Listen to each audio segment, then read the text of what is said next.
Nathan Pierce stood at the floor-to-ceiling window of his penthouse apartment, watching the city lights twinkle below like earthbound stars. 43 floors down, people rushed through the December cold to reach their families, arms full of wrapped gifts and grocery bags. Christmas Eve had transformed Manhattan into a glowing wonderland of hope and celebration. Up here, in his expensive prison, Nathan felt nothing but the familiar weight of solitude. His phone lay dark and silent on the marble counter. No calls. No messages. Just the generic holiday text from his phone company and his dentist's office. He'd spent 15 Christmas Eves exactly like this, alone with his thoughts and the ghosts of memories he tried not to summon. The whiskey in his glass had gone warm. He set it down and moved to the leather couch that probably cost more than most people's cars. Everything in this apartment screamed success. The modern art on the walls, each piece worth 6 figures. The custom furniture. The smart home system that controlled everything from lights to temperature with voice commands.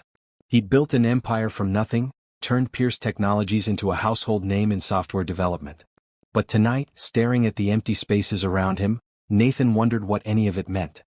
His eyes drifted to the only personal item in the room, a framed photograph on the bookshelf. His parents, young and smiling, arms around a 20-year-old version of himself at his college graduation. They'd been so proud. 3 months later, a drunk driver had stolen them from him on a rainy Tuesday afternoon. That was when Nathan had made his choice. Work became his refuge. Ambition became his companion. He built walls so high that loneliness couldn't reach him, or so he told himself. Every holiday invitation from colleagues got the same polite refusal. Every attempt at friendship met the same professional distance. He convinced himself he preferred it this way. But lately the walls felt more like a cage. Nathan picked up his phone, scrolling through the single new message that had arrived an hour ago. His new executive assistant, Brielle Johnson, had sent it just before leaving the office. "Merry Christmas, Mr. Pierce. I know you probably have plans, but if you find yourself free tomorrow, my family always makes way too much food. You'd be welcome at our table. No pressure at all. Just thought I'd offer. My mom makes the best sweet potato pie in Queens. Dinner is at 4 p.m. if you're interested. 2847 Bedford Avenue. Either way, hope you have a peaceful evening." Nathan had read the message 17 times. He'd typed and deleted responses for the past hour. Every instinct told him to decline politely like he always did. Maintain boundaries. Keep his personal life separate. Stay safe behind his carefully constructed walls. But something about this particular invitation felt different. Brielle had been his assistant for 3 months. In that short time, she'd somehow managed to break through his gruff exterior in small ways. She remembered how he took his coffee. She noticed when he skipped lunch and quietly had food delivered. She made him laugh with her dry observations about office politics. She never pried into his personal life but always offered kindness without expectation of anything in return. Last week, when he'd snapped at her over a minor scheduling error, she'd simply looked at him with those warm brown eyes and said, "Bad day? I'll reschedule your afternoon so you have time to breathe." No defensiveness. No hurt feelings. Just grace. He didn't deserve her kindness. Nathan stood and walked back to the window. Below, a family crossed the street, the father carrying a small child on his shoulders while the mother held hands with an older kid. They were laughing about something. He could see their breath clouding in the cold air. They looked happy in a way he'd forgotten existed. What was he doing? He was 35 years old, financially successful beyond his wildest dreams, and completely, utterly alone. He'd spent 15 years telling himself it was better this way. Safer. Less complicated. But watching that family disappear around the corner, Nathan felt something crack inside his chest. Maybe it was the holiday. Maybe it was the whiskey. Maybe it was the sheer weight of another year passing with nothing to show for it except bigger profit margins and a longer string of empty nights. But for the first time in 15 years, Nathan Pierce made a different choice. He picked up his phone and typed quickly before he could change his mind. "Thank you for the invitation. I'd like to accept if the offer still stands. What can I bring?" He hit send before fear could stop him. 3 minutes later, his phone buzzed. "Really? That's wonderful. You don't need to bring anything. Just yourself. We'll see you at 4. The address is in my previous message. Looking forward to it." Nathan stared at the screen. What had he just done? Panic started to rise. He didn't know these people. He'd be intruding on their family celebration. He should cancel. Send an apology. Claim a work emergency. Another message arrived. "Hey, I know this might feel weird, but I promise my family is very chill. My mom feeds everyone who walks through the door. My dad tells terrible jokes. My little nephew will probably talk your ear off about dinosaurs. It's not fancy, but it's warm. You won't be alone tomorrow. That matters. Nathan read the words 3 times. You won't be alone tomorrow. When was the last time anyone had cared about whether he was alone? When had he let anyone care? He typed back, thank you. I'll be there. This time he didn't delete it. He didn't second guess. He just sent it and sat down on the couch, heart pounding like he just signed the biggest business deal of his career. Through the window, snowflakes began to fall, drifting past the glass in lazy spirals. The city below continued its holiday celebration, unaware that something had shifted in the penthouse on the 43rd floor. Nathan Pierce, the man who had spent 15 years saying no to every human connection, had finally said yes. He didn't sleep much that night. Questions circled his mind. What did people wear to a family Christmas dinner? What did they talk about? Would he seem strange, this awkward CEO who'd forgotten how to be human outside a boardroom? Would they regret inviting him? But beneath the anxiety, something else flickered. Something he'd buried so deep he almost didn't recognize it anymore. Oh, are you tired of spending holidays feeling disconnected and alone, wondering if success is worth the isolation? Subscribe to hear how one simple invitation transformed everything and brought light back into the darkness. Comment below, what's the kindest invitation you've ever received? Nathan checked his reflection in the rearview mirror for the 3rd time, adjusting his collar. He'd changed clothes 4 times that morning, finally settling on dark jeans and a maroon sweater. Casual but not too casual. He hoped. The gift bag on the passenger seat held an expensive bottle of wine and a box of fancy chocolates. Brielle had said not to bring anything, but showing up empty-handed felt wrong. The brownstone at 2847 Bedford Avenue looked warm and inviting, strings of colorful lights wrapped around the porch railing. Through the front window he could see people moving around inside. Laughter drifted out when someone opened the door to shake out a doormat. Nathan sat in his car, engine off, suddenly frozen with doubt. This was a mistake. He should leave. Send apologies later. These people didn't really want him here. They were just being polite. Before he could restart the car, the front door opened and Brielle appeared, wearing a beautiful red dress that made her glow against the winter afternoon. She spotted his car immediately and waved, a genuine smile spreading across her face. Too late to run now. Nathan grabbed the gift bag and stepped out into the cold. Brielle met him halfway up the walk. You made it, she said, and the relief in her voice told him she'd wondered if he'd actually show up. I'm really glad you came. Thank you for inviting me, Nathan managed, holding out the bag. I know you said not to bring anything, but you didn't have to do that. Brielle peeked inside and laughed. Though my mom will love this wine. She's been talking about trying something fancy. Come on, let's get you inside before you freeze. She linked her arm through his naturally, like they were old friends, and led him up the steps. The moment Nathan crossed the threshold, warmth enveloped him. Not just heat, though the house was wonderfully cozy, but something deeper. The air smelled like cinnamon and roasted turkey and fresh bread. Music played softly from somewhere. Children's laughter echoed from another room. Everyone, Brielle called out, this is my boss, Nathan Pierce. Nathan, welcome to organized chaos.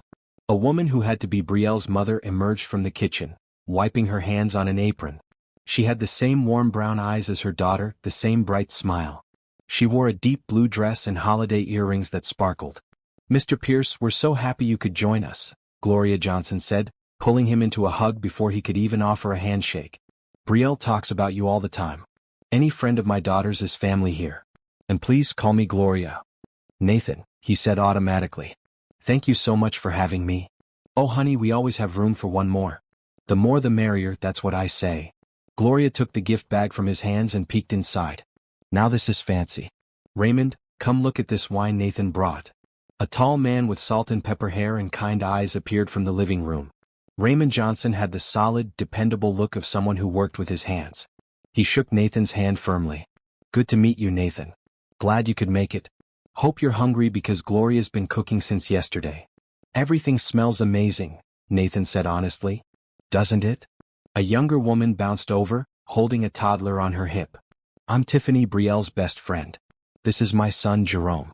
Say hi, baby. The little boy, maybe 2 years old, waved shyly at Nathan. He wore a tiny green sweater with a reindeer on it. He's adorable, Nathan said, meaning it. He's a handful, Tiffany laughed. But we love him anyway. Come on in and sit down. Brielle, show him where to put his coat. Brielle led Nathan to a coat closet already stuffed with jackets and scarves. As she hung up his wool coat, she leaned in and whispered, "You okay? I know this is a lot of people." "I'm okay," Nathan said, surprised to find it was mostly true. Yes, his heart was racing. Yes, he felt completely out of his element. But something about the warmth and acceptance already melted the edges of his anxiety. The living room was decorated with obvious care. A Christmas tree stood in the corner, covered in ornaments that looked handmade by children over many years. Framed family photos covered the walls. The furniture was worn but comfortable, the kind of place where people actually lived instead of just existing. Nathan took a seat on the couch. Within minutes he was surrounded. Raymond settled into the armchair and started asking polite questions about his work. Gloria kept appearing with snacks and drinks, refusing to let his glass stay empty. Tiffany's son toddles over and offered Nathan a toy dinosaur with complete seriousness. "He likes you," Tiffany said. "Jerome doesn't share his dinosaurs with just anyone." "I'm honored," Nathan said, examining the plastic T-Rex gravely. "This is a nice one." Jerome beamed and launched into what Nathan assumed was a detailed explanation of dinosaur facts, though at 2 years old, most of it came out as enthusiastic babble. Brielle sat next to Nathan, close enough that their shoulders almost touched. She was laughing at something her dad said, her whole face lit up with joy. Nathan realized he'd never seen her like this. At work, she was professional, competent, always put together. Here she was just herself. Relaxed and happy and surrounded by love. Something in his chest squeezed painfully. When was the last time he'd been this version of himself? Had he ever been? "Dinner's ready," Gloria called from the dining room. The table was set for 12 people, every inch covered with dishes. Turkey and ham, sweet potatoes and green beans, macaroni and cheese and cornbread, cranberry sauce and gravy. More food than seemed possible for one family to eat. Nathan found himself seated between Brielle and Raymond, directly across from Gloria. People held hands around the table. "We say grace here," Gloria explained gently. "If that's not your thing, that's okay. Just hold hands with us anyway." Nathan took Brielle's hand on his left and Raymond's on his right. Gloria's prayer was simple and heartfelt, thanking God for family, friends, food, and blessings. She added a special thanks for Nathan joining them. His throat felt tight. Then the chaos of serving began. Plates passed in every direction. Conversations overlapped. Someone told a joke that made everyone groan. Jerome threw a piece of turkey and got scolded. Gloria piled more food on Nathan's plate than he could possibly eat. "You're too skinny," she declared. "Brielle tells me you work too much and forget to eat." "Not on my watch." Nathan couldn't remember the last time someone fussed over him. His parents probably. 15 years ago. "Tell me," Raymond said between bites, "how did you get started in software development?" Nathan found himself talking about his college years, how he'd built his first app in a dorm room, how he'd convinced his roommate to be his first investor. The story felt rusty, like he hadn't told it in years. Because he hadn't. At business dinners, people only wanted to talk about profit margins and market share. Nobody asked about the beginning, about the passion that had started it all. "That's really something," Raymond said. "Building something from nothing takes courage." "Or stupidity," Nathan said with a small smile. "Some days I'm not sure which." "Courage," Brielle said firmly. "Definitely courage." Her faith in him, simple and absolute, made his chest ache in a way that wasn't entirely unpleasant. The meal stretched on for hours. Gloria's sweet potato pie was, as promised, the best Nathan had ever tasted. Coffee appeared, then desserts, then more coffee. People pushed back from the table, groaning about being too full, but nobody left. They just sat there, talking and laughing and existing together. Nathan realized he'd been smiling for so long his face hurt. When was the last time that had happened?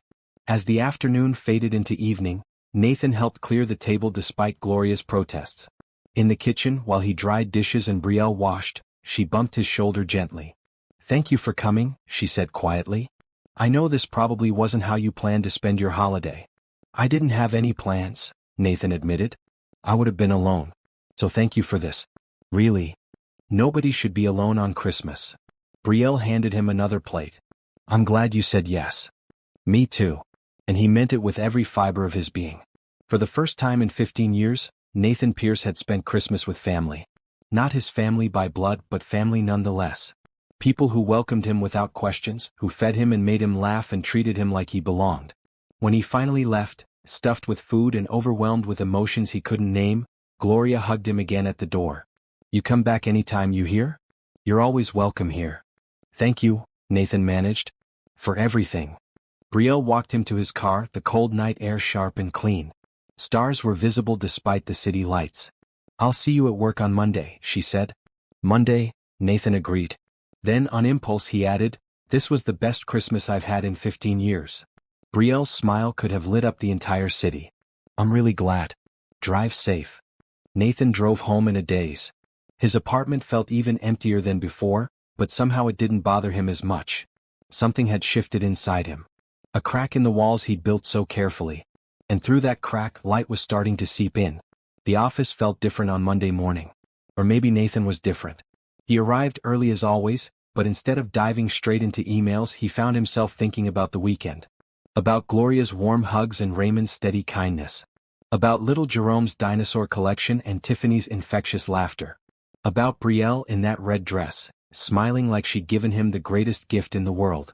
Which, in a way, she had. His phone buzzed with a text. Brielle, morning. Coffee? Nathan stared at the message. They'd never done coffee together outside of quick catch-ups about his schedule. But something had shifted over Christmas dinner. A boundary had been crossed, though he wasn't sure which one or if that was okay. He typed back, conference room be in 10 minutes? Her response came immediately, perfect. Nathan gathered his things and headed to the small conference room they sometimes used for private meetings. Brielle was already there, 2 cups of coffee on the table, steam rising in the morning light. She wore a bright green blouse that made her skin glow. 1 sugar, no cream, she said, pushing a cup toward him. Like always. Thank you. Nathan sat across from her, cradling the warmth between his hands. I wanted to say again how much I appreciated Christmas. Your family is wonderful. They like you too. My mom texted me yesterday asking when you're coming back. Brielle smiled over her coffee. I think she's adopted you already. I wouldn't mind that, Nathan said quietly. The admission felt vulnerable, like showing a wound. Brielle's expression softened. Can I ask you something personal? You can totally say no if it's too much. Nathan nodded slowly. You mentioned at dinner that you lost your parents 15 years ago. Is that why you spend holidays alone? Nathan's first instinct was to deflect, change the subject, rebuild the walls.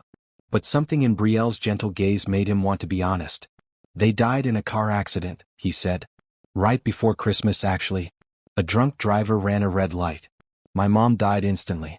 My dad held on for 3 days but never woke up. Oh, Nathan. Brielle's eyes filled with compassion, not pity. That mattered somehow. I'm so sorry. I was 20. Just graduated college, ready to start my career. Instead, I had to plan 2 funerals and settle their estate. Nathan stared into his coffee. They were everything to me. My dad taught me about computers. My mom always believed I could do anything. After they died, I just shut down. That makes sense. I threw myself into work. Building the company became my entire life. It was easier than dealing with the grief. Easier than making connections I could lose again. He looked up at her. For 15 years I've kept everyone at a distance. I told myself it was better that way. But, Brielle prompted gently. But Saturday, sitting at your family's table, I realized what I've been missing.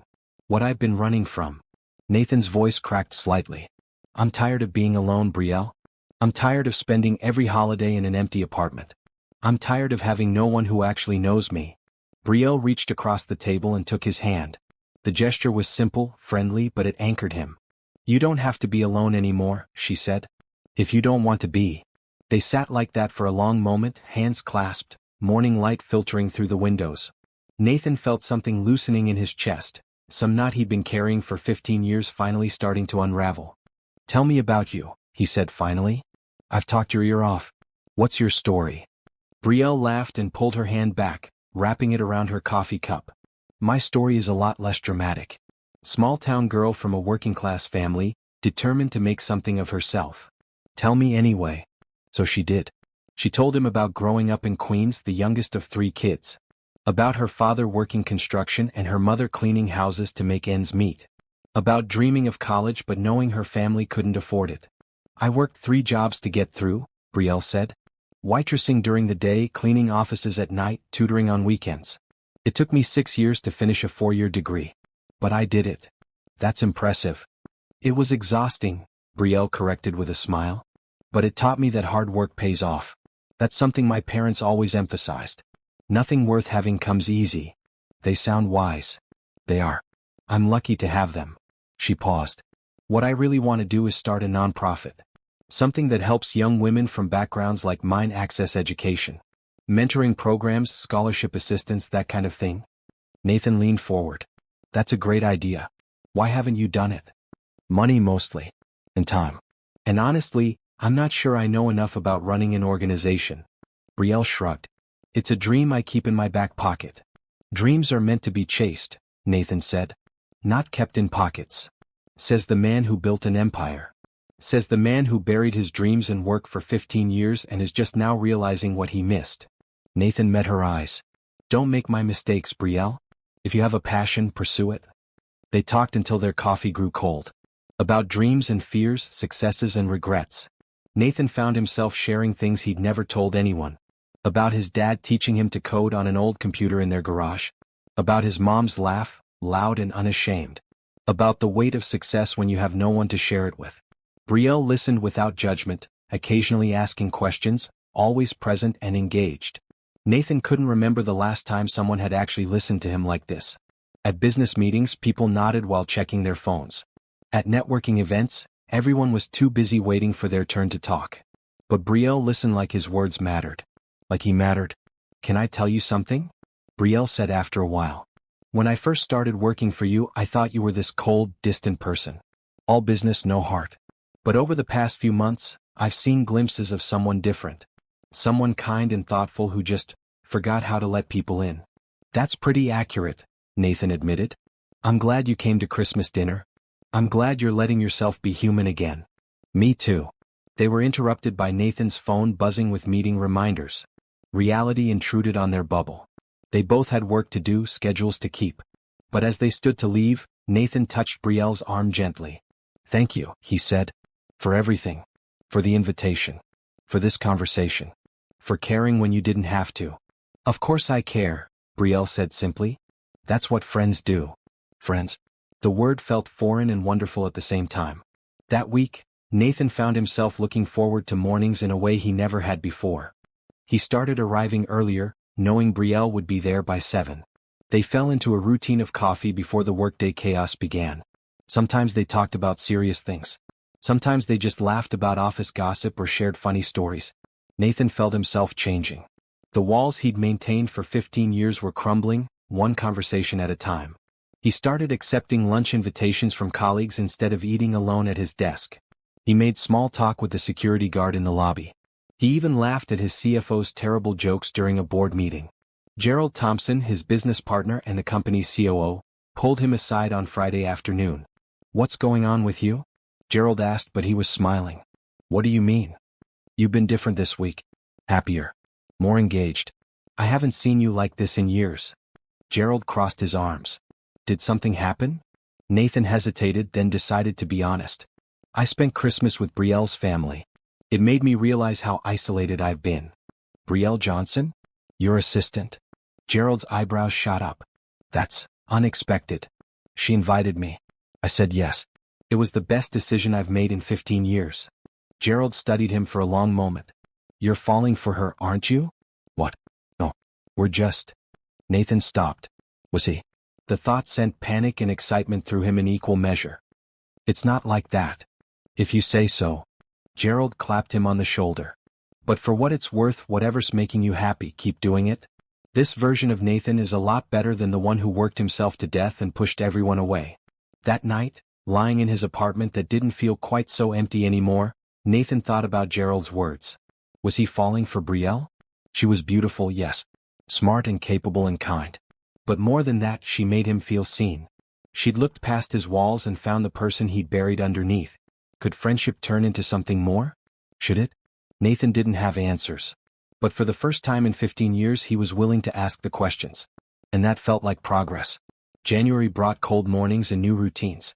Nathan found himself waking up earlier than necessary, rushing through his morning workout just to get to the office before the sun rose. The real reason wasn't buried reports or urgent emails.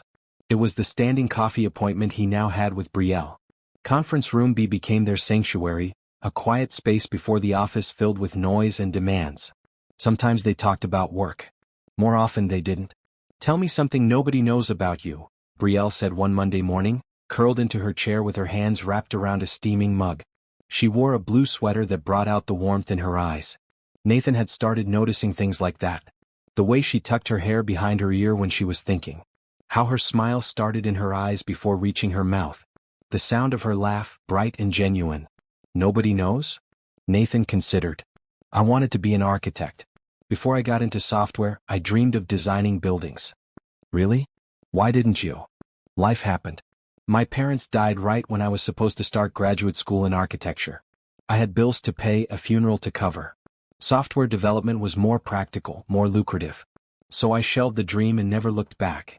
Brielle leaned forward. Do you ever think about going back to it? Sometimes. Late at night when I can't sleep, I sketch building designs. Nothing serious, just for myself. Nathan felt heat creep up his neck. He'd never admitted that to anyone. It's silly. It's not silly at all. It's beautiful that you kept that part of yourself alive. Brielle's voice was soft, encouraging. You should take a class or something. Pursue it properly. Maybe. Nathan cleared his throat, uncomfortable with the vulnerability. Your turn. Tell me something nobody knows about you. I'm terrified of failure. Brielle said it simply, but Nathan heard the weight behind the words. Everyone thinks I'm so confident and capable. But inside, I'm constantly worried I'm not good enough. That someone will figure out I'm just faking it. You're not faking anything. You're one of the most competent people I know. That's imposter syndrome talking, right? Brielle smiled sadly. Growing up poor, being the first in my family to get a degree, it puts pressure on you. Like you have to prove you belong in spaces you weren't born into. Sometimes I'm scared to dream too big because what if I fail? You won't fail. You don't know that. I do actually. Nathan met her eyes. Because failure is just part of success. I've failed more times than I can count. But you know what? I got up every time. That's what matters. Not whether you stumble, but whether you keep walking. Brielle's expression softened. When did you get so wise? About 5 minutes ago, apparently. They both laughed and the heavy moment lifted. But something had shifted again. Another layer peeled back. Another truth shared. These morning conversations became the anchor of Nathan's week. On Tuesday they talked about their favorite books. Nathan admitted he'd barely read anything except business reports in years. Brielle promised to make him a reading list. On Wednesday they discussed travel. Brielle had never left the East Coast. Nathan had been to dozens of countries for business but couldn't remember actually enjoying any of them. That's sad, Brielle said. All that travel and you never really saw anything? I saw the inside of conference rooms and hotel bars. Nathan shrugged. Not exactly exciting. If you could go anywhere, where would you go? For fun, not work. Nathan thought about it. Maybe Japan. The architecture there is incredible. Traditional and modern existing side by side. That sounds amazing. I'd love to see Italy. The art, the history, the food. Brielle's eyes went distant and dreamy. Maybe someday. Why not now? Money. Vacation time. The usual reasons. When I take my first real vacation, I'll bring you along as my cultural guide, Nathan said before he could think better of it. Brielle raised an eyebrow. Is that an official job duty? Consider it a consulting position. They grinned at each other and Nathan felt something warm bloom in his chest. Hope maybe. Or happiness. He wasn't sure he remembered the difference anymore. By Thursday, word had gotten around the office that the CEO and his assistant started early and had coffee together every morning. Nathan caught the speculative looks, heard the whispers die when he walked by. He should probably care about office gossip. But he didn't. Friday morning, Brielle brought pastries from a bakery near her apartment. My treat, she said, setting the box on the table. You've been buying coffee all week.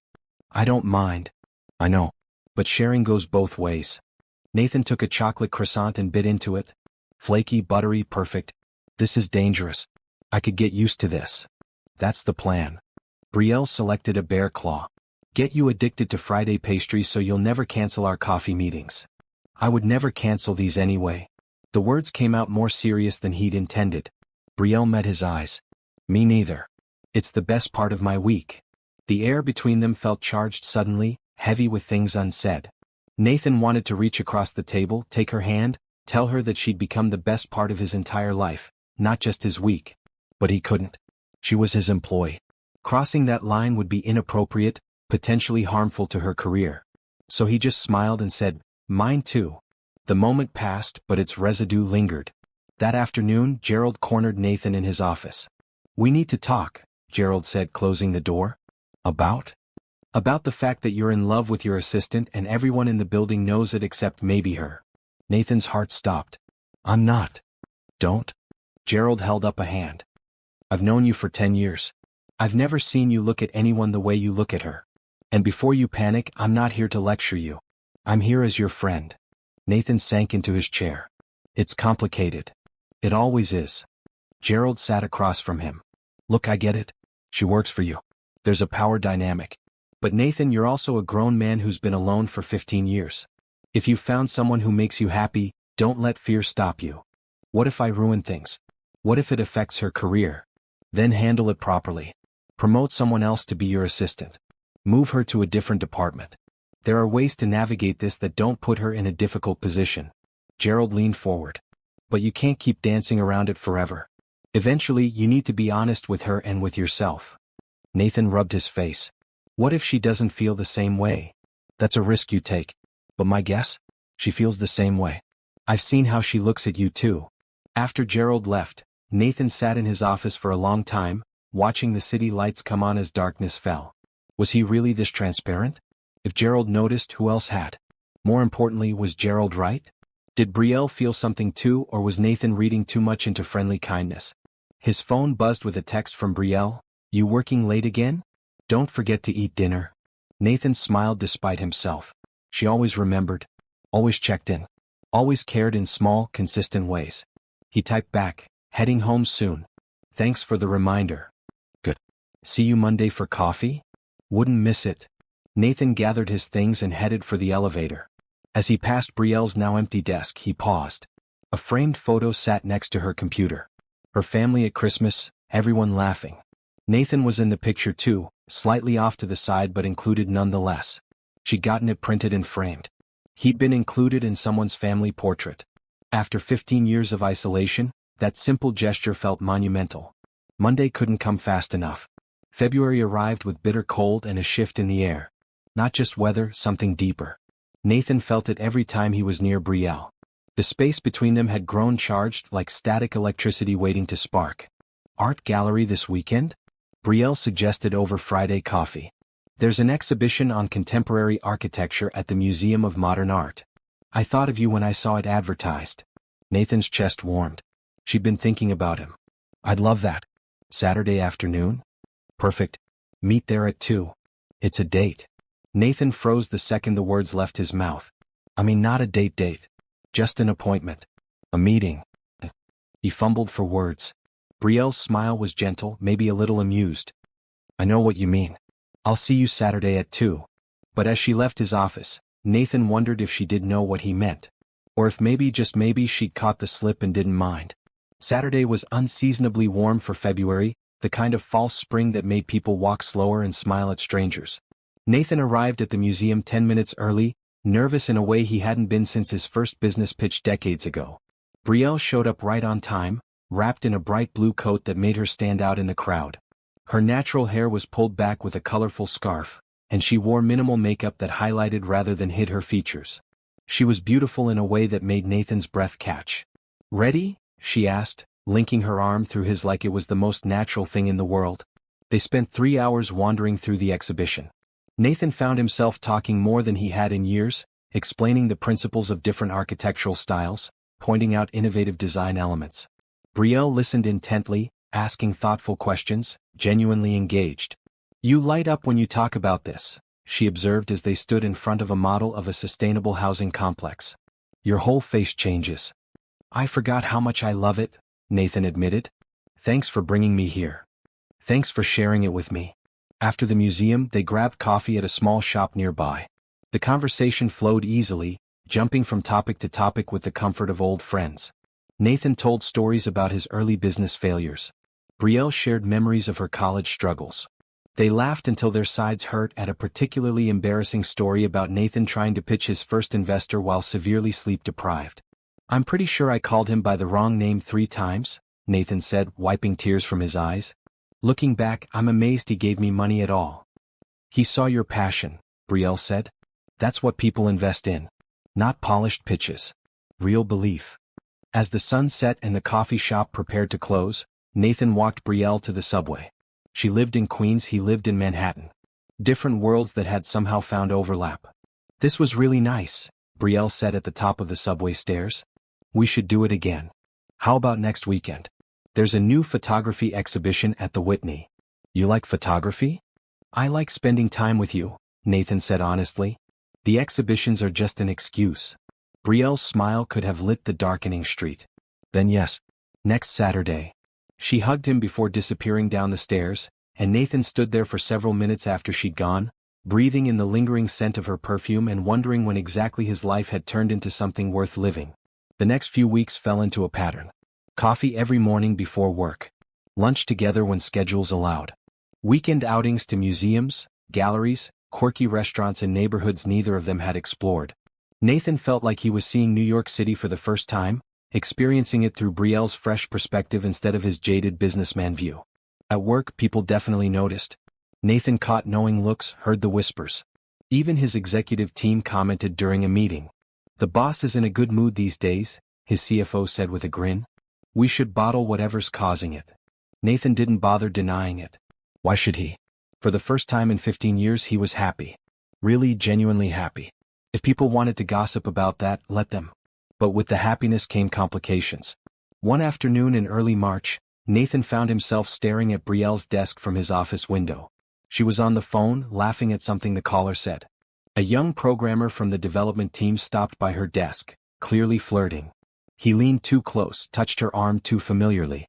Brielle was polite but professional, creating distance without being rude. Nathan's hands clenched into fists. He had no right to feel jealous. Brielle wasn't his. She could talk to anyone she wanted. But the sight of another man touching her, making her smile, sent irrational fury through his veins. You're being ridiculous, he muttered to himself. Talking to yourself now? Tiffany Brooks appeared in his doorway. Brielle's best friend had started working in the marketing department and occasionally dropped by to say hello. That's a sign of something. Just thinking out loud, Nathan said, forcing a smile. Tiffany closed the door and sat down uninvited. Can I be real with you for a second? Sure. You're in love with my best friend. She's in love with you. This whole thing where you both pretend it's just friendship is exhausting to watch. Nathan's heart hammered. Brielle told you she has feelings for me? She didn't have to. I've known her since we were 15. I can read her like a book. Tiffany crossed her arms. The question is, what are you going to do about it? She works for me. It's complicated. Then make it less complicated. Promote someone else to be your assistant. Move her to a different department. There are solutions here that don't involve both of you suffering in silence. What if I'm wrong? What if she doesn't actually feel that way and I ruin our friendship? Tiffany laughed. Oh, you sweet, oblivious man. Trust me, she feels that way. But someone needs to make the first move, and I'm betting it should be you. After Tiffany left, Nathan sat with those words.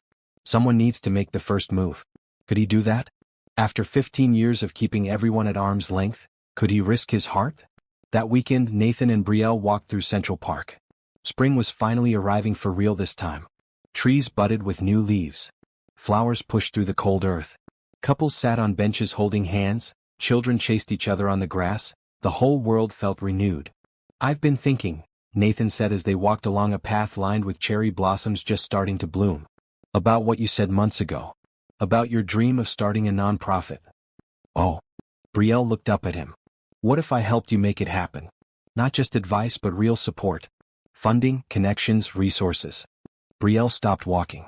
Nathan, that's incredibly generous, but I couldn't. Why not? Because it's too much. I can't accept something that big from you. Why not?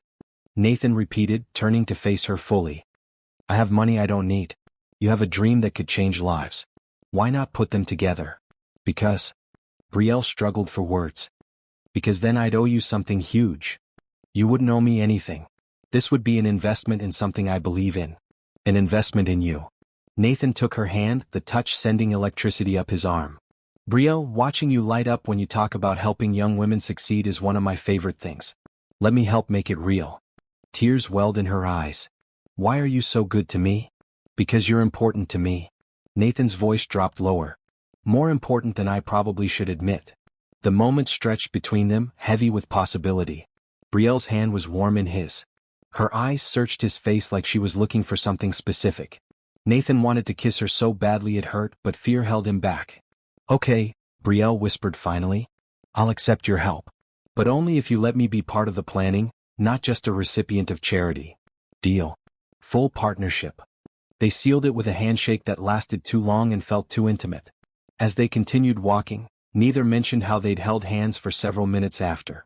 Neither acknowledged the tension singing between them like a tuning fork. But it was there, undeniable and growing stronger every day.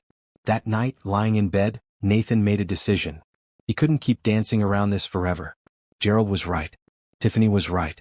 Even Gloria, who'd cornered him at a Sunday dinner last week and told him to stop being stubborn, was right. He was in love with Brielle Johnson. And if there was even a chance she felt the same way, he needed to tell her. Life was too short for regrets. He'd spent 15 years running from connection, hiding behind work, choosing safety over happiness. Not anymore. Valentine's Day was in 2 weeks. Maybe that was too cliché, but Nathan didn't care. He was going to tell Brielle the truth. Whatever happened next, at least he would have tried. Nathan had never cared about Valentine's Day. For 15 years, it had been just another Thursday, another Friday, another day. The office would fill with flower deliveries and chocolate boxes, his female employees would gossip about their dates, and Nathan would work through it all without a second thought. This year was different. This year, Valentine's Day felt monumentally important. And absolutely terrifying. He had a plan. Sort of. Take Brielle to dinner, somewhere nice but not so fancy it felt like too much pressure. Tell her how he felt. Hope she felt the same way. Simple, right? Except nothing about this felt simple. "You're overthinking it," Gerald said, perched on Nathan's desk the Monday before Valentine's. "Just ask her to dinner. What if she says no?" "She won't say no. But if she does, you'll survive. You've survived worse." Nathan wasn't sure about that. Rejection from Brielle felt like it might actually kill him. Tuesday morning's coffee meeting was awkward. Nathan couldn't meet Brielle's eyes properly. He kept starting sentences and losing track halfway through. She noticed. "Are you okay?" Brielle asked, concern coloring her voice. "Fine. Just tired." "You sure? You seem off." "I'm sure." But he wasn't sure at all. Doubt gnawed at him. What if Tiffany was wrong? What if Brielle just saw him as a friend, a mentor, nothing more? What if telling her ruined the best friendship he'd had in years? Wednesday, Nathan almost canceled the whole plan. He started typing a text to say never mind, let's just keep things as they are. But he couldn't send it. Thursday morning, Valentine's Day arrived with all its commercial excess. The office was chaos. Flowers everywhere, balloons, gift baskets. Nathan had banned all Valentine's deliveries to his office years ago, but that didn't stop people from bringing them. At 10 in the morning, a massive bouquet of red roses arrived at Brielle's desk. Nathan watched from his office as she read the card, smiled politely and set them aside. His jaw clenched.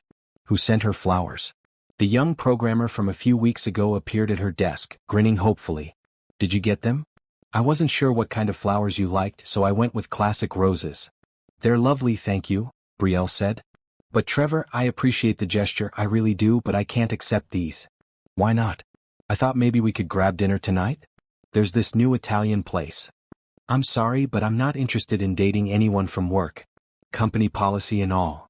She pushed the flowers back toward him gently. "I hope you understand." Trevor looked crushed but took the flowers and left. Nathan felt guilty for the relief flooding through him. Poor Trevor never stood a chance. But the rejection reminded Nathan that Brielle took workplace boundaries seriously. She just turned down someone who was clearly interested. What made Nathan think she'd make an exception for him? At lunch, Tiffany found Nathan in his office. "You asked her yet?" She didn't bother with pleasantries. "Asked her what?" "Don't play dumb. You're asking her out tonight, right?" "I don't know. Maybe it's a bad idea." "It's the best idea you've ever had." Tiffany sat down and fixed him with a serious look. "Listen, I'm going to tell you something Brielle would kill me for sharing. But I'm doing it anyway because you both need a push." Nathan waited, heart pounding. "Last week, Brielle told me she's thinking about looking for a new job. Not because she doesn't like working here, but because her feelings for you are getting too strong and it's making her uncomfortable. She doesn't want to be the assistant pining after her boss." Nathan's stomach dropped. "She's leaving?" "Only if you don't give her a reason to stay. Which means you need to tell her how you feel. Today. Tonight. before she convinces herself leaving is the only option. After Tiffany left, Nathan sat frozen. Brielle might leave. The thought was unbearable. Worse than rejection. At least if she turned him down, she'd still be here. They could still have coffee in the mornings. Still be friends. But if she left? He picked up his phone and typed quickly, "Do you have plans tonight?" Brielle's response came after what felt like an eternity, nothing set in stone. "Why? I'd like to take you to dinner. Not a work thing. A personal thing. To thank you for the past few months and for being patient with me while I figure out how to be human again." Three dots appeared, disappeared, appeared again. Nathan held his breath. "That sounds really nice. What time?" Nathan exhaled shakily. 7? I'll pick you up. Okay. Should I dress up? However you're comfortable. You always look beautiful. He hit send before he could stop himself. Maybe that was too much. Maybe. Smooth talker. See you at 7. Nathan spent the rest of the day in a state of controlled panic. He left work early, something he never did, and went home to shower and change. He put on his best suit, then changed to something more casual. Then back to the suit. Finally settled on dark slacks and a maroon button-down. Casual but nice. The restaurant he'd chosen was perfect. Small, intimate, good food, but not so fancy it screamed first date. Though this was a first date, wasn't it? Or was it just dinner between friends? Nathan didn't know anymore. He picked up Brielle at her apartment at exactly 7. When she opened the door, Nathan forgot how to breathe. She wore a stunning green dress that hugged her curves perfectly. Her hair fell in soft curls around her shoulders. Gold earrings caught the light. She looked like every fantasy Nathan had been afraid to acknowledge. "You look incredible," he managed. "Thank you. You clean up pretty nice yourself." Brielle grabbed a small purse. "Ready?" The restaurant was everything Nathan had hoped. Soft lighting, quiet conversation from other diners, perfect ambience. They were seated in a corner booth that felt private despite the other people around them. "This is lovely," Brielle said, looking around. "I've heard about this place but never had an excuse to come. I'm glad I could give you one." They ordered wine then dinner. The conversation flowed easily at first, falling into their comfortable patterns. But underneath, tension hummed. They both knew this was different. This wasn't coffee before work or a casual weekend outing. This was something else. "Can I ask you something?" Brielle said after the waiter delivered their entrees. "Anything. What changed for you? Between Christmas and now, something shifted. You're different. Not just with me but with everyone." Nathan set down his fork. This was it. The opening he'd been waiting for. "You changed me," he said simply. That invitation to Christmas dinner, accepting it was the first real choice I'd made in 15 years. Everything before that was just running. From grief, from loneliness, from connection. But you made me want to stop running. Brielle's eyes were wide, listening intently. "I've spent the past few months rediscovering who I am outside of work. What I care about. What makes me happy." Nathan reached across the table, covering her hand with his. "And Brielle, what makes me happy is you. Your kindness, your laughter, your perspective on the world. The way you see good in people. The way you saw good in me when I'd forgotten it existed." "Nathan." Her voice was barely a whisper. "I know this is complicated. I know I'm your boss. I know there are 1,000 reasons why this could be a bad idea. But I had to tell you the truth. You've become the most important person in my life. And if there's any chance you feel even a fraction of what I feel." "I do." Brielle interrupted, tears welling in her eyes. "I feel the same way. I've been trying so hard to ignore it, to keep things professional. But Nathan, spending time with you has become my favorite thing. Coffee every morning, museums on weekends, just existing in the same space. I can't imagine my life without you in it anymore." Nathan's heart soared. "Really? Really?" Brielle squeezed his hand. "But what do we do about work? I don't want anyone thinking I got where I am because of personal involvement. We'll figure it out. I can promote someone else to be my assistant. Move you to a department where there's no direct reporting relationship. We'll do it right, properly, so your reputation is never questioned. You do that. I'd do anything to make this work. If you'll give me a chance." Brielle's smile was radiant. "Yes. Absolutely yes." They sat there grinning at each other like fools while their food grew cold. Nathan felt lighter than he had in years. She felt the same way. After months of dancing around it, wondering and worrying, she actually felt the same way. "So," Brielle said eventually, "are we dating now? Is that what this is?" "I hope so. If you'll have me." "I definitely will." They finished dinner in a happy haze, talking about everything and nothing. When Nathan walked Brielle to her door later that night, he hesitated. "Can I kiss you?" he asked, suddenly nervous again. "I thought you'd never ask." The kiss was soft, tentative, perfect. Nathan cupped Brielle's face gently, memorizing the moment. When they pulled apart, both were smiling. "Happy Valentine's Day," Brielle whispered. "The happiest I've ever had." Nathan drove home with a permanent grin on his face. Everything had changed in one evening. He had a girlfriend. An actual relationship. After 15 years of being alone, he'd let someone in. And she wanted to be there. The world looked different suddenly. Brighter. Full of possibility. For the first time in 15 years, Nathan Pierce wasn't just surviving. He was living. The week after Valentine's Day felt surreal. Nathan kept expecting to wake up and find it had all been a dream. But every morning, his phone would buzz with a good morning text from Brielle. Every night, they'd talk on the phone until late, neither wanting to hang up. They were careful at work.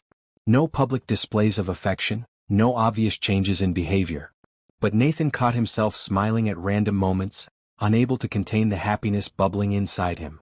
"You're doing it again," Gerald said, poking his head into Nathan's office on Wednesday. "Doing what?" "Smiling at your computer screen. It's weird and wonderful at the same time." Gerald sat down. "So, Valentine's went well?" "Better than well. We're together. Officially. I'm happy for you, man. Really. You deserve this." "Thanks. Now I just need to figure out the work situation." Nathan leaned back in his chair. "I'm thinking of promoting Jessica from accounting to be my new assistant. She's been asking about opportunities for advancement." "Good choice. And Brielle?" "I want to move her to marketing if she's interested. It's always been her strong suit anyway. No reporting relationship to me, completely separate chain of command." "Smart. When are you doing this?" "End of the month. Gives me time to make sure everything's set up properly." "And have you told the rest of the executive team?" Nathan hesitated. "Not yet. You should. Before rumors start flying. Own it openly so no one can question the integrity of the decision." Gerald was right. Nathan called a meeting of his senior leadership for Friday afternoon. The entire executive team filed into the conference room, curious about the sudden gathering. "Thank you all for coming," Nathan began once everyone was settled. "I wanted to share something with you before it becomes office gossip. Brielle Johnson and I have started dating." Silence. Then Melissa from HR spoke up carefully. "Okay. And you're telling us this because?" "Because I want to handle it properly. I'm moving Brielle to the marketing department at the end of the month. Jessica Chin will become my new executive assistant. I want there to be no confusion about why this is happening or any suggestion of impropriety." "That's very professional," Melissa said. "Honestly, I appreciate the transparency. Are you both comfortable with this arrangement?" "We discussed it at length. It's what we both want." "Then I see no issue. As long as there's no direct reporting relationship and Brielle's move isn't seen as favoritism, you should be fine." The other executives nodded agreement. A few offered congratulations. Nathan felt a weight lift from his shoulders. Doing things the right way mattered, especially when Brielle's reputation was at stake. That night, he took Brielle to her family's house for a Sunday dinner that had been rescheduled to Friday. Gloria opened the door with a squeal. "Oh, I knew it. I told Raymond, didn't I tell you?" She pulled them both into hugs. "My baby girl and her man. Come in, come in." Raymond shook Nathan's hand warmly. "Good to see you again, son. This time as more than a lonely guest." "This time as family?" Nathan asked hopefully. "Always were family to us. But yes, now it's official." Dinner was chaotic and wonderful. Tiffany was there with Jerome, who immediately demanded Nathan play dinosaurs with him. Gloria kept piling food on Nathan's plate, declaring he still looked too skinny. Raymond pulled him aside after dessert for a serious talk. "I want to tell you something," Raymond said, leading Nathan to the back porch despite the February cold. "My daughter is the most important thing in my world. Her happiness matters more to me than anything." "I understand, sir. I don't think you do yet. Let me be clear." Raymond's voice was kind but firm. "Brielle has worked harder than anyone I know to build her life. She's overcome obstacles you can't imagine. If you're with her, you need to be with her completely. No half measures. No using her to fix your loneliness and then leaving when you get bored." "I would never." Nathan started. "I know you wouldn't mean to. But intentions aren't enough. I need to know you're serious about my daughter. That this isn't just fun for you." Nathan met Raymond's eyes directly. Mr. Johnson, I spent 15 years convinced I didn't deserve connection or love. Brielle changed that. She saw past my walls and found the person I'd buried. I'm not just serious about her. I'm planning my entire future around her. She's it for me. Raymond studied him for a long moment, then nodded. Good answer. Now get back inside before Gloria thinks I'm being too hard on you. They went back in to find Brielle laughing with Tiffany while Gloria washed dishes. Your dad gave me the talk, Nathan said, wrapping his arms around Brielle from behind. Was he scary? Appropriately protective. I respect it. Brielle turned in his arms, smiling up at him. He likes you. They all do. You're officially part of this family now. Is that okay with you? It's better than okay. It's perfect. They left an hour later, full of food and warmth. As Nathan drove Brielle home, she took his hand.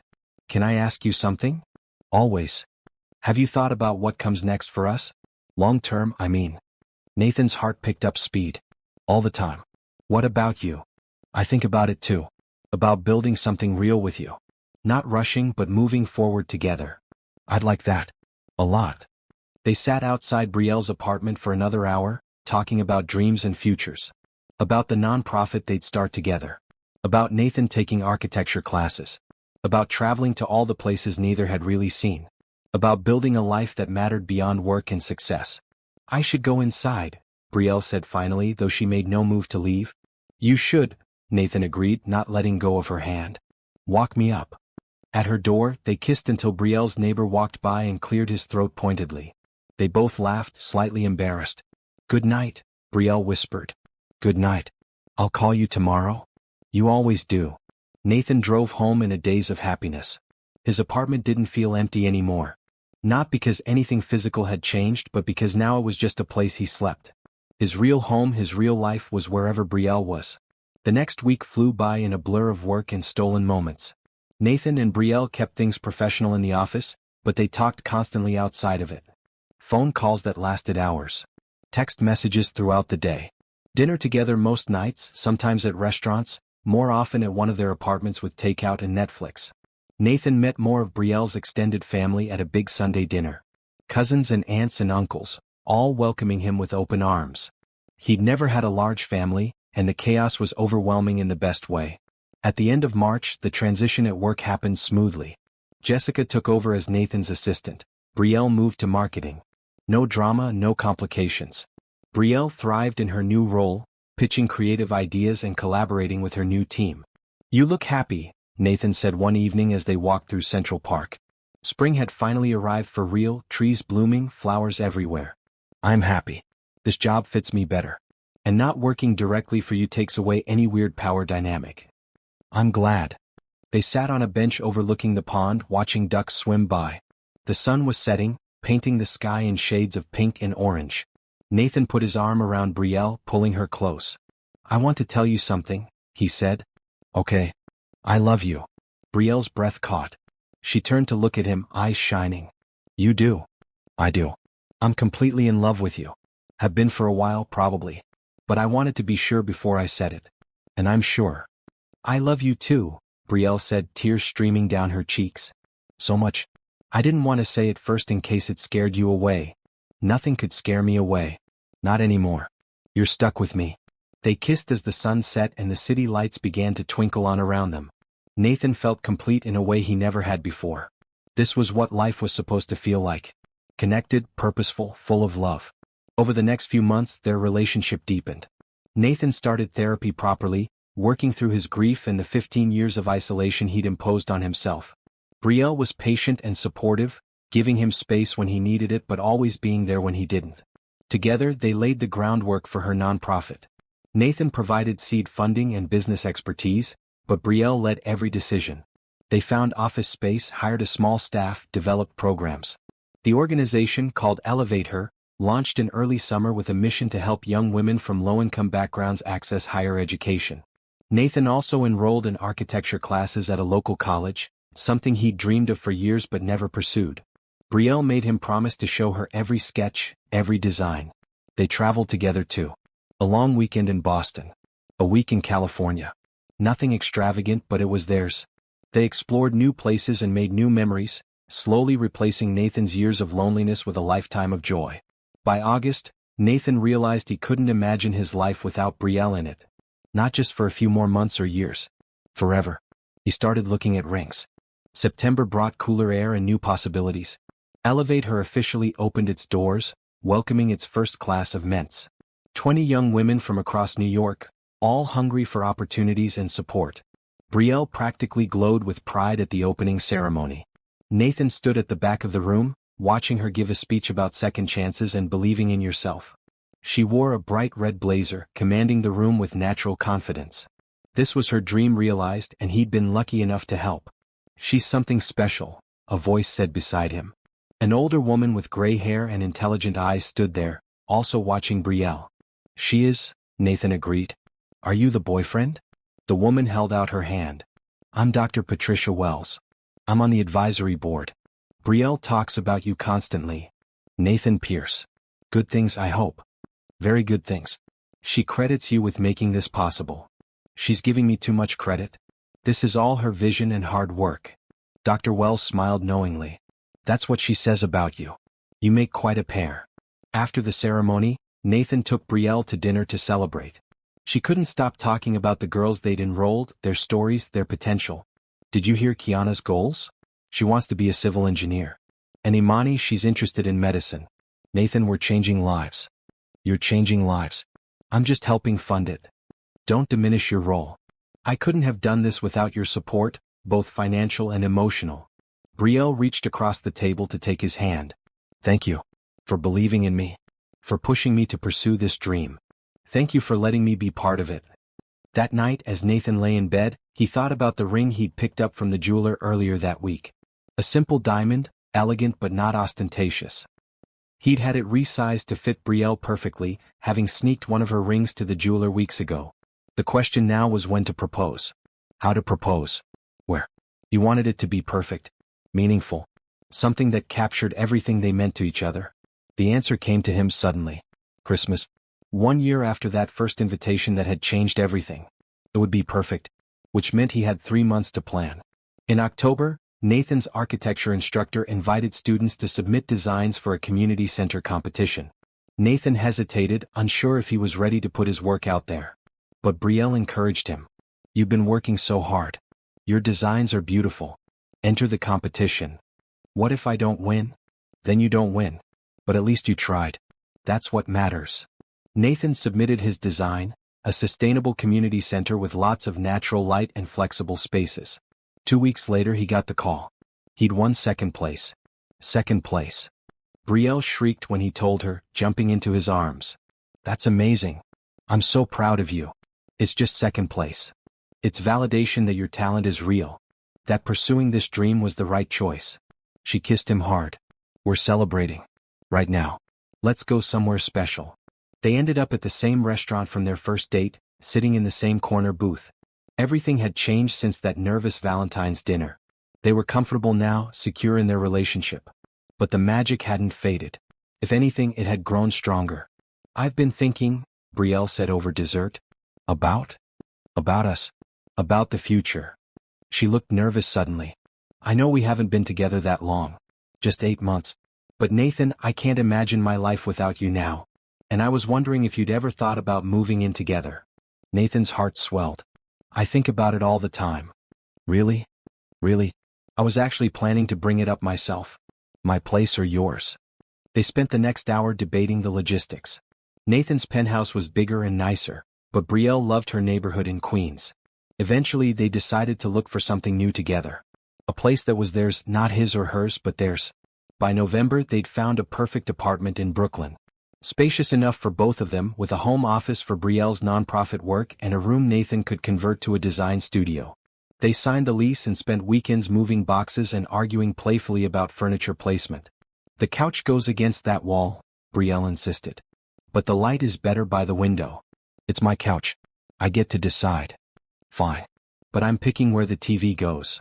They christened every room, laughing and kissing and building a home together. Nathan had never felt so content. This was what he'd been missing for 15 years. Not just a relationship but a partnership. Someone to build a life with. Tiffany came over to help with the final touches, bringing Jerome and an armload of housewarming gifts. Look at you two, she said, watching Nathan and Brielle work together to hang curtains. Completely in sync. It's disgusting how cute you are. You love it, Brielle shot back. I do. Honestly, I've never seen you this happy. That night, after everyone left, Nathan and Brielle collapsed onto their new couch, exhausted and content. We did it, Brielle said, cuddling into his side. We have a home. We do. Nathan kissed the top of her head. The ring box felt heavy in his pocket. He'd been carrying it around for weeks, waiting for the right moment. But not yet. Christmas was coming. Just a few more weeks. What are you thinking about? Brielle asked, looking up at him. How much I love you. How lucky I am. I'm the lucky one. No, I'm pretty sure it's me. They spent Thanksgiving with Brielle's family, the apartment packed with relatives and noise and laughter. Gloria made enough food to feed a small army. Raymond gave a toast about gratitude and family that made half the room cry. I'm thankful for all of you, he said, raising his glass. Old family and new family. He looked directly at Nathan. You're one of us now, son. No going back. I wouldn't want to go back, Nathan said, meaning every word. After dinner, Gloria pulled Nathan aside in the kitchen. I need to tell you something, she said, her voice serious. Nathan's stomach dropped. Okay. I've known my daughter her whole life. I've seen her date boys who didn't deserve her, watched her put others' needs before her own, worried about her finding real happiness. Gloria took both his hands. But watching her with you these past months, I've stopped worrying.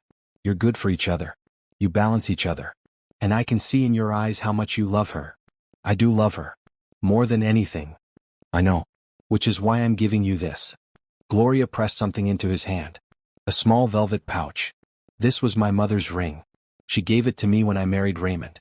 I've been saving it for Brielle. Nathan opened the pouch. Inside was a delicate gold band with a small but beautiful diamond. Simple, elegant, timeless. I can't accept this, he said, trying to give it back. Yes, you can. You will. Gloria closed his fingers around the pouch. I know you probably have your own ring picked out. That's fine, use that one for the engagement. But this ring is part of our family history. I want Brielle to have it as her wedding band. Promise me you'll give it to her when the time comes. Nathan's throat felt tight. I promise. Thank you. This means everything. You mean everything to us. To her. Don't forget that. In the living room, someone started playing Christmas music. November wasn't even over, but nobody seemed to care. Jerome danced around with Tiffany. Raymond swayed with Gloria. Brielle appeared at Nathan's side, slipping her hand into his. What were you and Mom talking about? Just how much she loves you. How grateful she is that you're happy. I'm happy. Happier than I ever thought possible.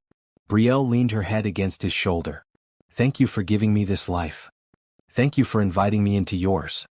As Nathan held Brielle close, the ring boxes burning in his pocket, he counted down the days until Christmas. Just a few more weeks. Then he could ask her to be his wife. Then their future could officially begin. Everything was falling into place perfectly. Mid-November brought unexpected challenges. Nathan was in a board meeting when Gerald rushed in, face grim. We need to talk. Now. Nathan excused himself and followed Gerald to his office. What's going on? TechVantage is making a move. They've been quietly buying up our stock for weeks. They're planning a hostile takeover. Nathan felt the blood drain from his face. TechVantage was a massive conglomerate known for acquiring companies and gutting them. How bad? Bad. They already own about 30%. If they get to 51, they can force a sale. We have maybe 2 weeks to come up with a counter strategy. 2 weeks? Before Christmas. They timed it deliberately. Holiday season, everyone distracted. They're counting on us not responding in time. Nathan's mind raced. Pierce Technologies was his life's work, built from nothing over 15 years. The thought of losing it to corporate raiders made him physically ill. Call an emergency leadership meeting, Nathan said. Everyone in the conference room in 30 minutes. We need to develop a plan. The next 2 weeks were brutal. Nathan worked around the clock, barely sleeping, analyzing financial data and legal options. He met with lawyers, investment bankers, board members. Every possible scenario played out. Every strategy dissected. Brielle brought him dinner at the office every night, refusing to let him skip meals. You need to eat, she'd say, setting down containers of food. I don't have time. Make time. You can't think if you're running on empty. But even Brielle's support couldn't shake Nathan's growing dread. He started canceling plans. Skipping meals despite her efforts. falling back into old patterns of isolation, convinced he had to fight this battle alone. "You're shutting me out," Brielle said one night, finding him still at his desk at midnight. "I'm not. I'm just busy." "No, you're reverting. Back to the person you were before Christmas. The one who thought he had to do everything alone." "Brielle, I don't have time for this conversation right now." "Then when? When you've worked yourself into exhaustion. When you've pushed everyone away again?" Nathan snapped. "This company is everything I built. If I lose it, I lose 15 years of work. My parents' legacy. Everything that matters. What about me? Do I matter?" The question hung in the air like smoke. Nathan looked up at Brielle, really looked at her for the first time in days. She had tears in her eyes. Dark circles under them. She looked exhausted and hurt. "Of course you matter," he said quietly. "Then let me help. Stop treating this like something you have to face alone." Nathan's walls crumbled. He was doing exactly what he'd promised not to do, pushing her away when things got hard. "I'm sorry," he whispered. "I'm so sorry. You're right. I'm falling back into old habits." Brielle came around the desk and pulled him into a hug. Nathan clung to her, breathing in her familiar scent, letting himself feel supported instead of isolated. "Tell me what's happening," Brielle said. "All of it." So Nathan explained. The hostile takeover attempt. The aggressive timeline. The million ways this could go wrong. Brielle listened quietly, then sat back with a thoughtful expression. "What if you're looking at this wrong?" she said. "What do you mean?" "You're thinking defensively. How to protect what you have. But what if you went on offense instead?" "I don't follow. TechVantage wants your company because it's valuable. But what makes it valuable? The technology, yes, but also the people. Your team. Your reputation for innovation." Brielle leaned forward. "What if you made the company less attractive to them? Split off certain divisions, create employee ownership structures. Make it harder to absorb." Nathan blinked. "That might actually work. You could also rally your employees. Make it public what's happening. Create bad PR for TechVantage. They won't want to be seen as the big bad corporation destroying a successful independent company." Ideas started flooding Nathan's mind. He grabbed a marker and started sketching on the whiteboard, Brielle calling out suggestions as he worked. By 3 a.m, they had the outline of a comprehensive counter-strategy. The next day, Nathan presented the plan to his leadership team. They expanded on it, refined it, made it stronger. Within a week, they'd restructured key parts of the company, launched a public awareness campaign, and rallied both employees and customers to their cause. TechVantage suddenly found themselves fighting not just Nathan, but an entire community defending Pierce Technologies. The bad publicity forced them to the negotiating table. The board meeting to finalize everything happened 3 days before Christmas. Nathan sat at the head of the table, heart pounding, as the lawyers reviewed the final terms. TechVantage would sell back their shares at a small profit and drop their takeover attempt. In exchange, Pierce Technologies would partner with them on one specific project, giving TechVantage access to certain technology without buying the whole company. "It's a good deal," Gerald whispered. "Take it." Nathan looked at his board members, his leadership team, Brielle sitting in the back of the room. She smiled at him encouragingly. "We accept," Nathan said. The room exploded in applause and relieved laughter. It was over. They'd won. Not a complete victory maybe, but enough. The company was safe. After everyone filed out, Nathan found Brielle waiting in his office. "We did it," he said, pulling her into his arms. "You did it? I just helped with strategy." "No, we did it. I would have failed if you hadn't pulled me out of my own head." Nathan kissed her softly. "Thank you for not letting me push you away. For reminding me that success means nothing if I'm alone." "You're never alone anymore," Brielle said firmly. "We're a team. Whatever comes next, we face it together." Nathan thought about the ring in his desk drawer, waiting for Christmas morning. 2 more days. He could wait 2 more days. "I love you," he said. "I love you too. Now let's go home and sleep for about 16 hours. They left the office together, hand in hand. The crisis had been averted. The company was secure. Christmas could actually be about celebration instead of stress. Everything was falling into place. Nathan just had to hold out for 2 more days until he could make Brielle his fiancée. 2 more days until their next chapter could begin. Christmas Eve morning dawned cold and clear. Nathan woke in their Brooklyn apartment to find Brielle already up, humming in the kitchen. The smell of coffee and cinnamon filled the air. "Morning," he said, wrapping his arms around her from behind. "What are you making?" "French toast. It's a Christmas Eve tradition in my family. Brielle turned in his arms to kiss him. Did you sleep okay? Better than I have in weeks. The relief of resolving the takeover crisis had finally let Nathan relax. What time do we need to be at your parents' house? Not until 4. We have the whole day to ourselves first. They spent the morning exchanging small gifts and watching old Christmas movies. Nathan gave Brielle a leather journal for planning the nonprofit's expansion. She gave him a set of professional drafting tools for his architecture work. These are perfect, Nathan said, running his fingers over the precise instruments. How did you know? I pay attention. Brielle smiled. Plus, your instructor mentioned you'd been borrowing the school's tools. Now you have your own. At 2 in the afternoon they bundled up and headed to Queens.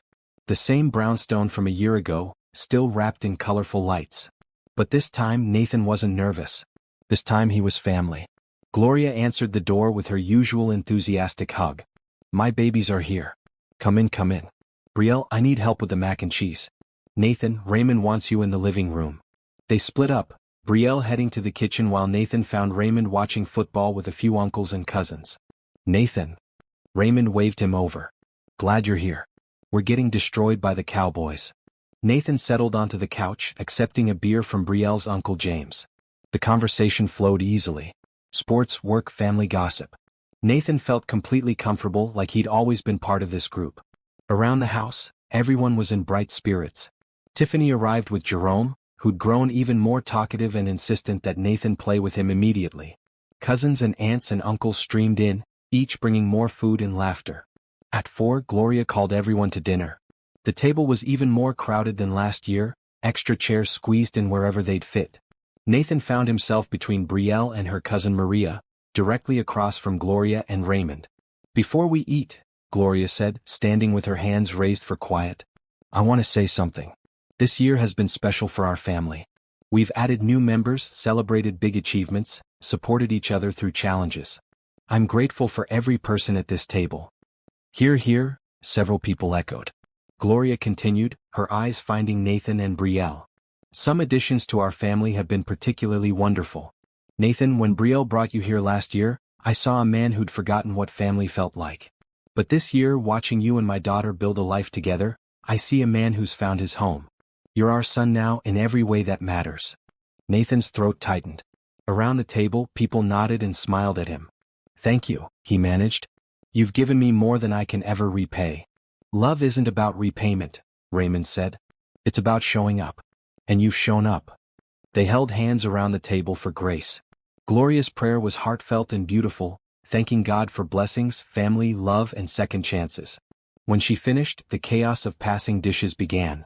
Nathan noticed Brielle kept glancing at him with a soft smile. He squeezed her hand under the table. Tonight. After dinner, he'd ask her to marry him. The meal stretched on for hours just like last year.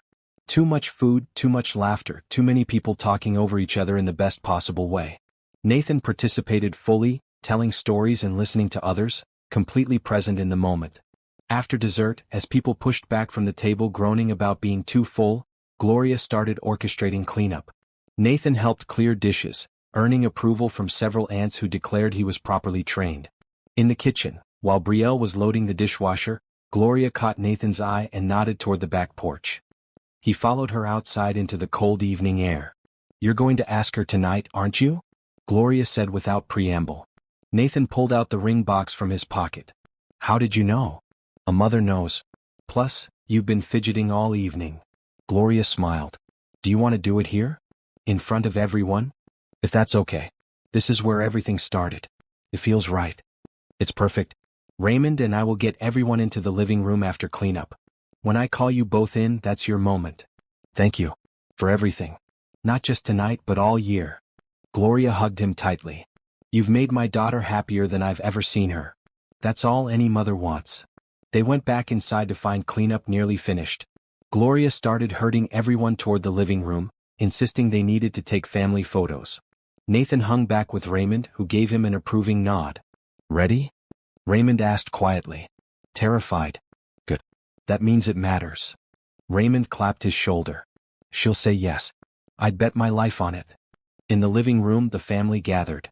Jerome was already asleep on the couch, worn out from excitement. Tiffany gave Nathan a knowing look and pulled out her phone ready to record. Someone started playing soft Christmas music. "Brielle, Nathan," Gloria called. "Come here for a photo." Brielle emerged from the kitchen, drying her hands on a towel. "What photo?" "We already took 100. Just one more." "Stand in front of the tree." Brielle rolled her eyes but complied. Nathan positioned himself next to her, heart hammering so hard he was sure everyone could hear it. This was it. The moment that would change everything. He turned to face Brielle, taking both her hands in his. Her expression shifted from confusion to sudden understanding. "Nathan." "A year ago," Nathan began, his voice shaking slightly, "I was alone on Christmas Eve. Sitting in my apartment, convinced that isolation was safer than connection. That success was enough to fill the emptiness inside me. And then you sent me a text message inviting me to dinner. You took a chance on a lonely, closed-off person who'd forgotten how to be human." Brielle's eyes filled with tears. Around them, the family had gone silent. "That invitation changed my entire life," Nathan continued. "You showed me what it means to be part of a family. You taught me that letting people in isn't weakness, it's strength. You made me believe that I deserved love, that I was capable of love. Every day with you has been better than the last. You've supported my dreams, challenged me to be better, and loved me even when I didn't make it easy." He dropped to one knee, pulling out the ring box. Brielle gasped, both hands covering her mouth. Happy tears streamed down her face.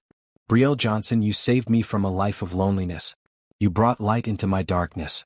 You're my best friend, my partner, my home. I can't imagine spending another day without you, let alone another Christmas." Nathan opened the box, revealing the diamond ring that sparkled under the tree lights. "Will you marry me?" "Yes." Brielle didn't hesitate, didn't pause. "Yes, of course, yes." Nathan stood, hands shaking as he slid the ring onto her finger. It fit perfectly. Then Brielle launched herself into his arms, kissing him while the entire family erupted in cheers and applause. Gloria was crying. Raymond was grinning ear to ear. Tiffany was recording everything while also wiping tears. Cousins and aunts and uncles surged forward with congratulations and hugs. "I can't believe you did this here," Brielle said through her tears, holding up her hand to admire the ring. "In front of everyone. This is where it started. Where you brought me into your family. It felt right to make this official here too. It's perfect. You're perfect." Brielle kissed him again. "I love you so much." "I love you too. Forever." Gloria pushed through the crowd to hug them both. "Welcome officially to the family, son. Now we need to start planning a wedding."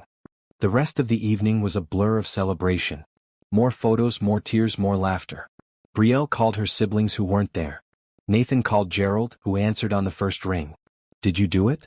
Gerald demanded. She said yes. "Of course she did. Congratulations, man. You deserve this."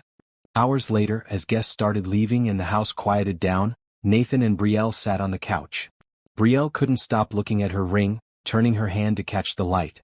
"I still can't believe this is real," she said. "Believe it? You're stuck with me now. Best decision I ever made was inviting you to Christmas dinner." "Second best," Nathan corrected.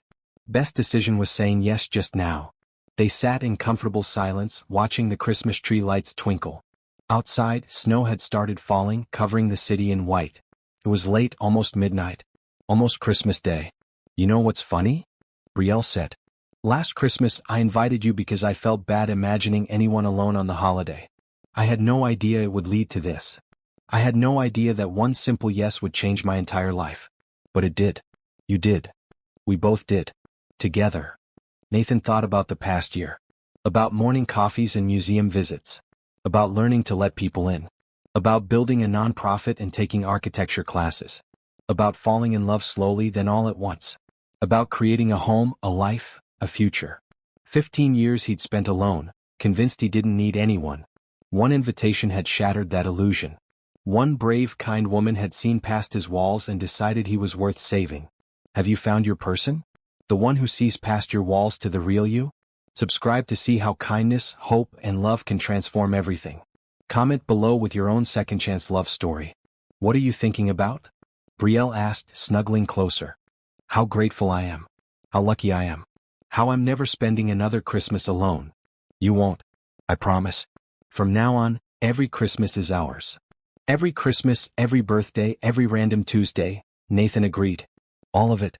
Together. As midnight struck and Christmas Day officially began, Nathan kissed his fiancée and felt complete. The lonely CEO who'd pushed everyone away was gone. In his place was a man who'd learned that success means nothing without people to share it with. That love is worth the risk.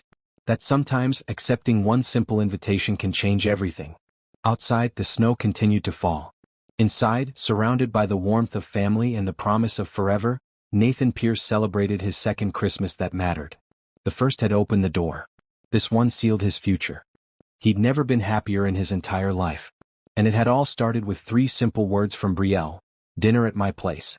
Sometimes that's all it takes to save someone. An invitation. An offer of kindness. A willingness to see the lonely person behind the successful facade. Brielle had offered that to Nathan when he needed it most. She'd taken a chance on a grumpy, isolated boss and found the man underneath. Now they had forever to keep discovering each other, keep growing together, keep building a life that mattered. As they finally headed home to their apartment in Brooklyn, hands intertwined, Brielle turned to Nathan one more time. Thank you for saying yes last Christmas. Thank you for letting me in. Thank you for inviting me. For not giving up when I made it hard.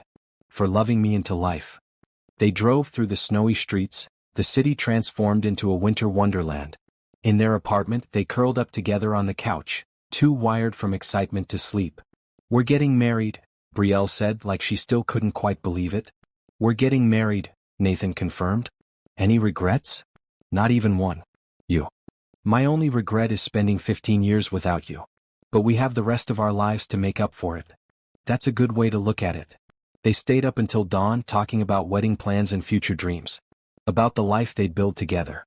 About always keeping their home open to people who needed family. About never forgetting where they came from or how they found each other.